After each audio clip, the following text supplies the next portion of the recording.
Fala, Rovai, o editorial do Fórum 11:30, queridas, queridos e queridos. Hoje eu não estive no Fórum 11:30, mas esse continua sendo o editorial do Fórum 11:30. De qualquer maneira, eu estou em Teresina, Piauí, onde, nesta segunda-feira, dia 29, às 19 horas, eu lanço aqui no Hotel Uchoa, em Teresina, o livro Como Combater o Fascismo nas Eleições e Sempre, ou Como Combater o Fascismo nas Redes, como eu popularmente gosto de chamá-lo.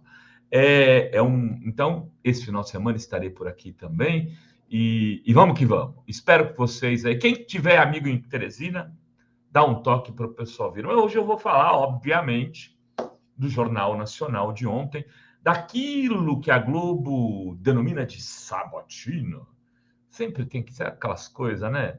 É que nem na Venezuela, os caras falam, quando o morro é de pobre, eles chamam de cerros, entendeu? Então, assim, os cerros, né?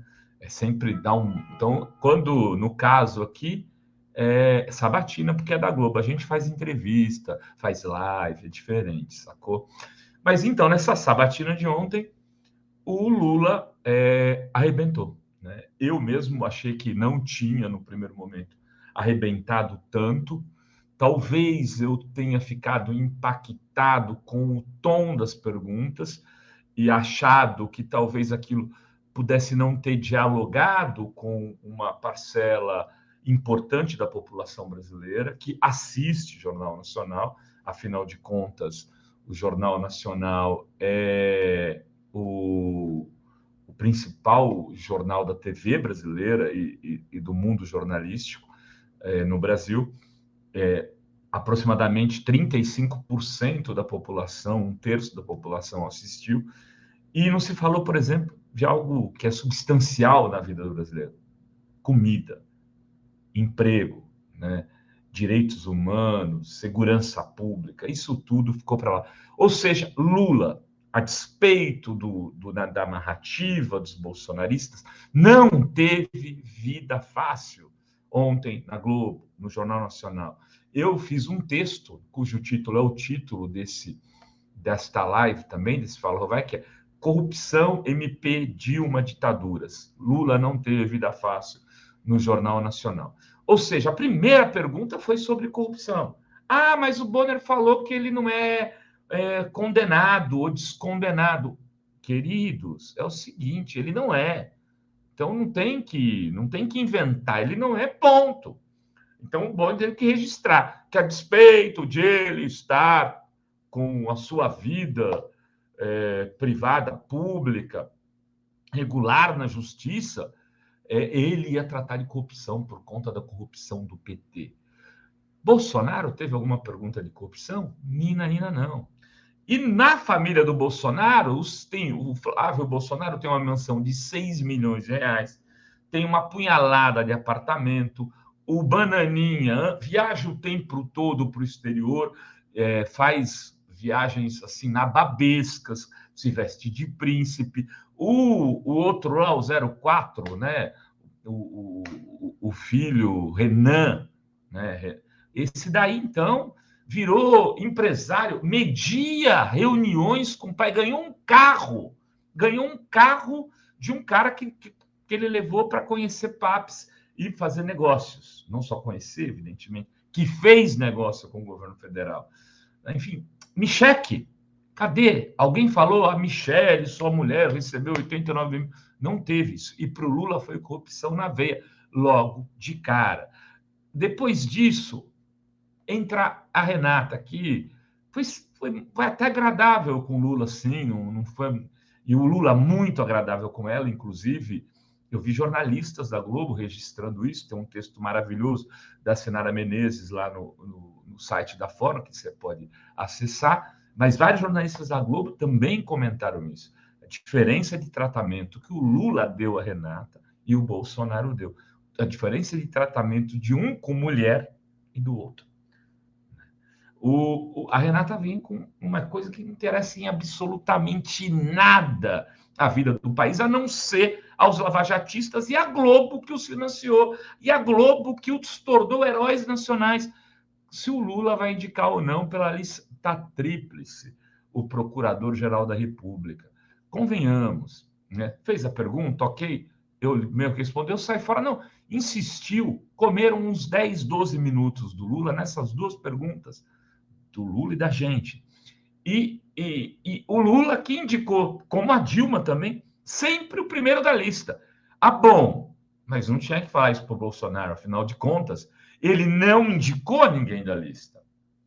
Ele foi lá e pegou o Aras, na época que o Sérgio Moro, lavajatista, e que a Globo estava defendendo ontem, era Lava Jato, porque o interesse dela é esse, o Ministério Público, o Ministério Público, falando português, claro, o Moro cagou junto com o Bolsonaro.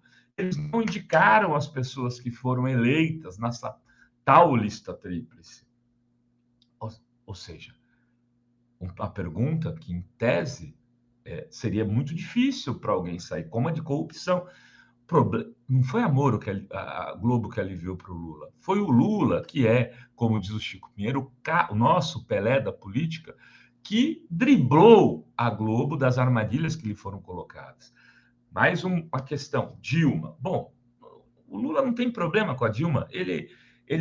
A militância do PT no comício de São Paulo fez uma belíssima homenagem a Dilma. O Lula pegou ela e ficou falando de Tiradentes até Dilma, contando a história do Brasil. Olha só, foi lá em Tiradentes, falar do enforcamento Tiradentes, de colocarem o corpo dele em ouro preto, de transformarem suas vísceras em outdoor, para que ninguém nunca mais resolvesse questionar a independência, Portugal que se adonava do Brasil. Aí para falar das injustiças que a Dilma sofreu. Mas queriam discutir economia e jogar no colo da Dilma todos os descalabros econômicos, se esquecendo, e aí o Lula foi muito bem, que a Lava Jato foi quem quebrou o país. E esses exemplos que o Lula dá, eu dou faz muito tempo, não que ele tenha ouvido nada disso, é que assim, eu sempre falo, a América não quebrou a Alemanha, sabe? A Volkswagen foi investigada, tomou uma multa milionária, bilionária nos Estados Unidos, ela separou o joio do trigo, a vida seguiu. E aqui na Lava Jato quis quebrar as grandes empreiteiras, quis quebrar a Petrobras, quis quebrar a nossa engenharia, quis quebrar a indústria naval, quebrou o Rio de Janeiro, porque ainda lá tinha o Bretas, um lavajatista carioca, que quis ganhar espaço. Agora está escondidinho, não está mais nem postando foto bombadinho. Enfim, foram de Dilma para cima, o Lula teve que sair tentando colar o desastre econômico, a crise do país na Dilma. Falaram, evidentemente, das ditaduras, né? Como se que a ditadura para ele não era a Arábia Saudita. O problema deles é a Venezuela, sabe? É Cuba. E o Lula teve que... E aí fez, inclusive, uma distinção. Falou, olha, que é óbvio, eu tinha 87% de aprovação em 2010.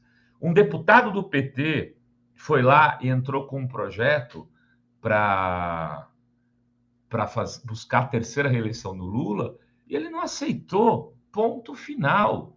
Quer dizer, quer exemplo maior que isso? Em que momento da história do Brasil alguém teve 87% de aprovação no fim do seu mandato?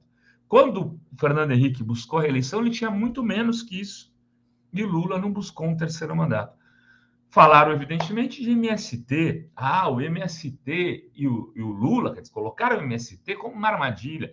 Ali o Lula conseguiu defender o MST, colocar a questão de meio ambiente em jogo, defender a Amazônia e cravou ainda o que se tornou uma enorme busca nas redes, que o MST é o maior produtor de arroz da América Latina. Não só ele falou do Brasil, mas é da América Latina. E outra coisa a mais, o Bonner tentou cravar no PT a culpa da divisão e da polarização. E no Lula, o senhor muitas vezes colocou nós e eles. Eu falei, nós e eles. É disputa. Antes o Brasil tivesse tido essa disputa, PT e PSDB hoje, porque eu ia tomar cerveja, encontrava o Alckmin, Serra, conversava, não tinha ódio, não tinha atentado. E aí a sua militância pratica atos violentos. O Lula não falou, mas podia ter dito. O Bonner, mataram um cara do PT na sua festa de 50 anos de aniversário, Marcelo Arruda. Um cara entrou gritando Bolsonaro e assassinou esse rapaz. Se ele tivesse dito isso, teria lacrado. Talvez na hora faltou isso. Ou ele decidiu não tocar nesse tema para não criar mais animosidade. Talvez tenha sido a sua opção, mas poderia ter falado. E para o Bolsonaro, isso não foi perguntado. Sobre violência na política. O cara que colocou no Acre, simulou uma metralhadora, disse: vamos metralhar essa petralhada. Foi fácil a entrevista do Lula. A Globo afinou para o Lula, aliviou para o Lula. Vocês têm certeza disso? Porque até gente de esquerda tá, não, sei lá, parece que foi legal. Não foi, não. As armadilhas estavam postas. Só que do outro lado tinha o craque, né? O maior craque da política que o mundo operário, o andar de baixo do país produziu, o senhor Luiz Inácio Lula da Silva. Sim, 7-1, mais ou menos o resultado, e Lula fica mais próximo de ganhar no primeiro turno. Era isso que tínhamos para hoje nesse Fala Rovai. Beijos, beijos e beijos a todas, todos e todos. Seguimos!